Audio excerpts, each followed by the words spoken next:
এরকম একটা ঘটনা ঘটেছে, এটাতে কি দাদাভাইয়ের কোনো খারাপ লাগছে না? একজন মেয়ে হয়ে আরেকজন মেয়ের জীবনে এরকম একটা সর্বনাশ ঘটালে কি করে বলো তো বর্ষাদি? বর্ষা ভাবে তোমাদের কারো কাছে কোনো প্রমাণ নেই যে এই কাজটা আমি করেছি। দেখা যাক কি প্রমাণ হয়। প্রমাণ যখন হয়নি তখন একটু আনন্দ করে নেওয়া যাক।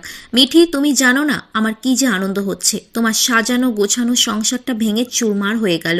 কমলিনী কৃষাণুকে ফোন করে বলে আমি খুব তাড়াতাড়ি প্রমাণ জোগাড় করব, এতে প্রমাণ হয়ে যাবে রিপোর্টটা মিথ্যে। কৃষাণু বলে কিসের প্রমাণ?